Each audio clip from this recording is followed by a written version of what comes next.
Lady Macbeth, the most evil woman of all time, someone constrained by a stifling hierarchy in which women had so few options that no wonder some of them were driven to extreme acts, or something in between perhaps. Whatever your viewpoints, the role of Lady Macbeth has not only fascinated and intrigued theatre goers for generations, but movie directors too. However, her depiction in films varies greatly. This essay will explore 4 different film versions of Macbeth, all of them hugely contrasting in style, but all sharing one characteristic. The viewer can't take their eyes off Lady Macbeth for a single second. We'll take a look at Roman Polanski's 1971 film, Trevor Nunn's 1979 movie, Geoffrey Wright's 2006 adaptation, and Akira Kurosawa's 1957 version, aptly melodramatically named Throne of Blood. Who's mad about movies? Who's lusting for Lady Macbeth? Who's got that tail wagging, tongue out, and barking for the bard? Stay tuned, you're watching Schofield on Shakespeare.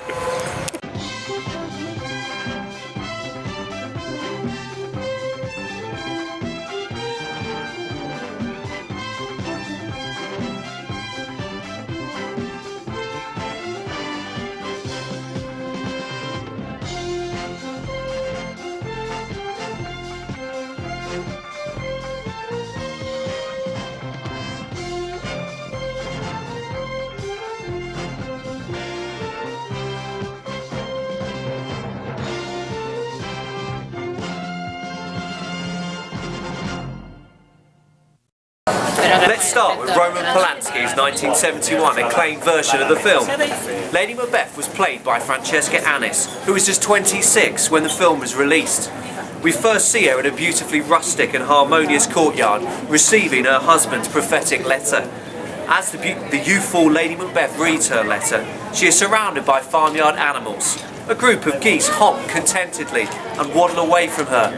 A cute-looking pig is also wandering around, perhaps fishing for food, whilst there is a homely fire burning towards the back of the courtyards.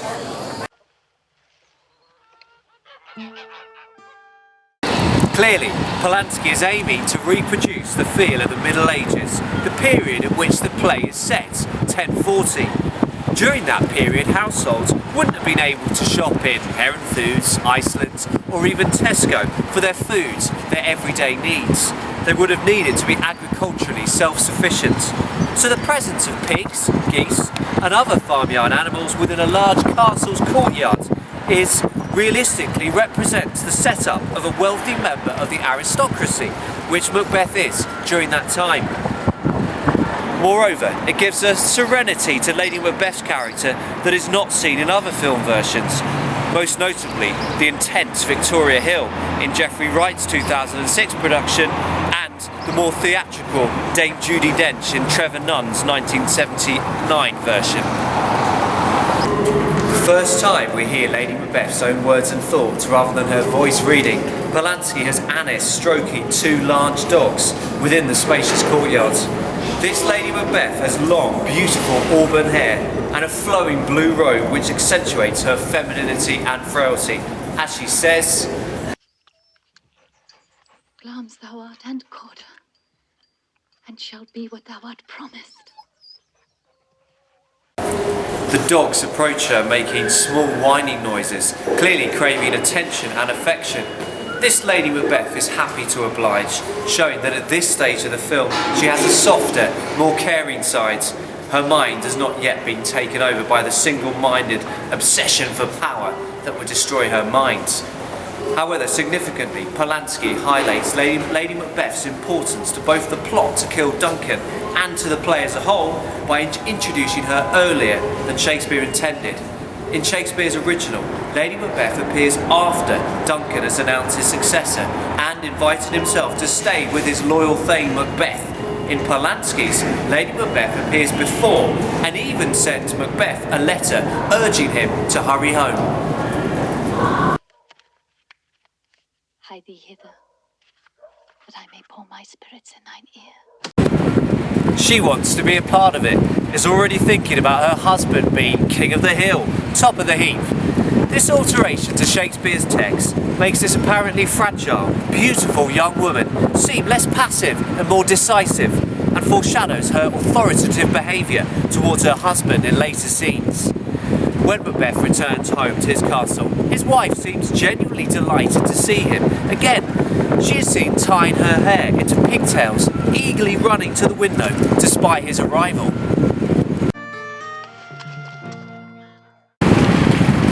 Before dashing downstairs to greet him with a huge smile.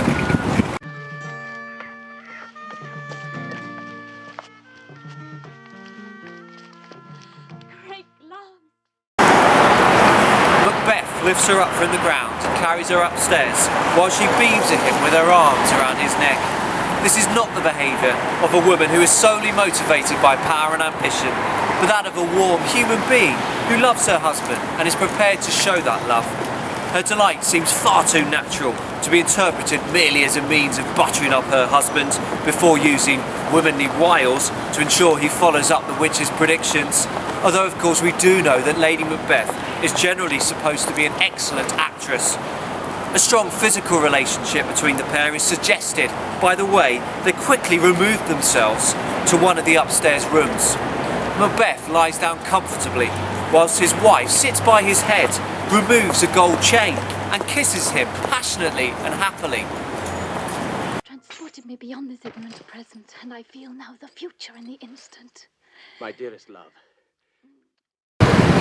Macbeth's relaxed body language shows how happy he is to be home, to return from battle and to be with his wife again. However, the atmosphere quickly changes when Macbeth reveals Duncan comes here tonight. Lady Macbeth pauses, then moves her head slowly away from her husband to ask, and when goes hence. The camera changes to a close-up of her sombre expression.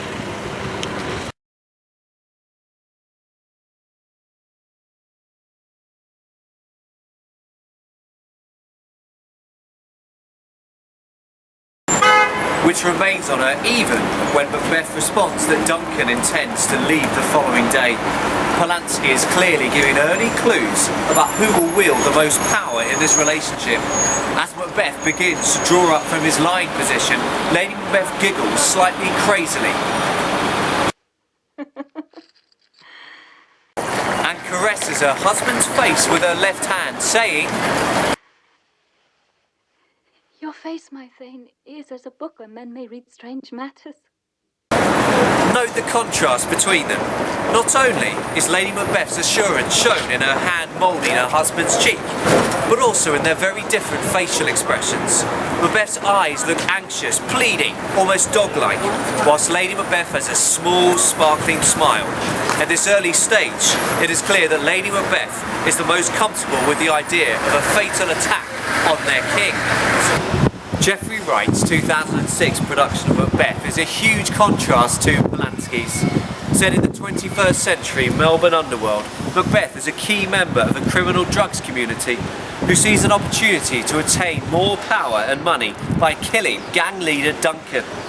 Whereas Francesca Annis is first seen in a simple, rural setting in Polanski's film, the actress playing Lady Macbeth in Wright's film, Victoria Hill, 32 at the time the film was made, is seen in a graveyard in a change to Shakespeare's original.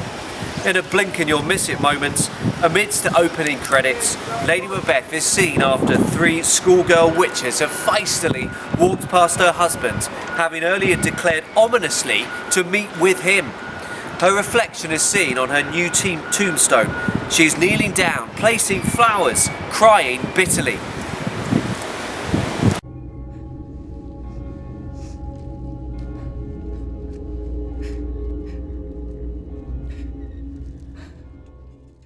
The wording on the tombstone is only partially shown. The viewer can make out words such as beloved, loving mother, father, sadly, always Rem, and the clear indication is that she is mourning a child.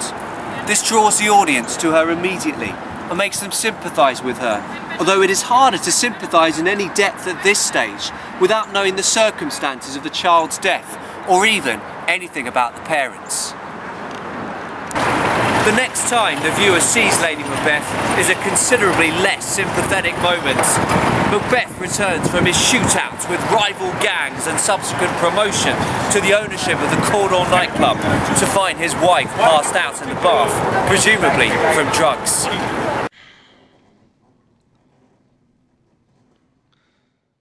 Macbeth then tells his wife personally about the Weird Sisters' predictions. These weird sisters have more in them than mortal knowledge. When I burned in desire to question them further, they made themselves air into which they vanished.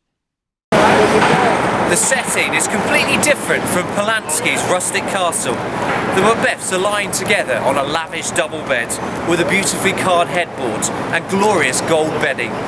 There are fine lamps on contemporary looking bedside tables, although a hint of their fondness for drugs is given by an ashtray. Lady Macbeth herself is clad in a beautiful red nightdress, which leaves her shoulders, arms, and much of her legs bare.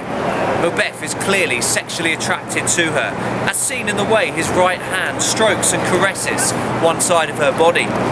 Whereas Polanski's Lady Macbeth gave her husband playful laughs and cheeky giggles on his return from battle, Victoria Hill's character barely seems to react to Macbeth's words. She faces away from him, is motionless, completely disinterested in his sexual advances. When she does speak, her voice is curiously cold and dispassionate. I fear thy nature. It is too full of the milk of human kindness to catch the nearest way. She says these words extraordinarily slowly, perhaps because she is still waking up from her own drug-induced haze, but also to let Macbeth know in no certain terms of her own desire for ambition rather than sex.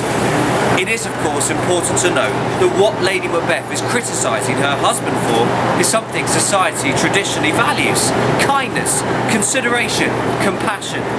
Her words show she is longing to stray right through the very heart of society's values and expectations about civilised behaviour.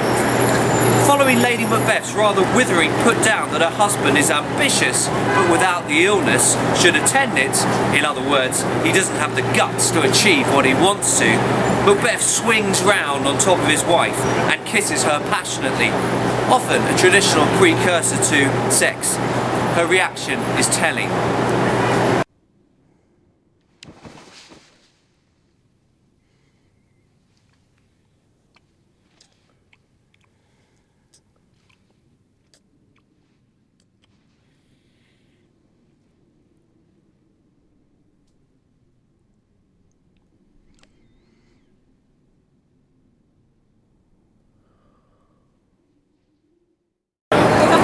She ignores his passionate advances, but remains frighteningly still, and in doing so twists the traditional female stereotype of passivity to devastating effect. The implication is clear: no sexual relationship will be permitted until her husband has fulfilled the prophecies of the three weird sisters. Macbeth doesn't dare take things further. Her withholding of sexual favours has the desired effect. Macbeth pulls himself up and says decisively, I shall be what I'm promised.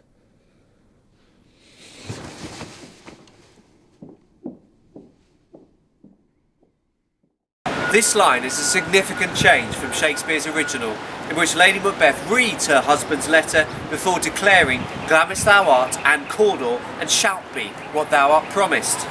Wright's decision to reallocate this line to Macbeth and include the genuinely affirmative first-person I makes him seem far more decisive than surely Shakespeare intended. Moreover, the abandonment of the letter and this particular Lady Macbeth soliloquy obviously makes her more passive and a less disturbing force for evil. In the original soliloquy, she seems passionate and desperate to act, as seen in lines such as "Hie thee hither, that I may pour my spirits in thine ear," which Wright saves for later. Here, she seems dispassionate, cold, ruthless, and prepared to use her sexuality and her husband's desire for her to achieve her means.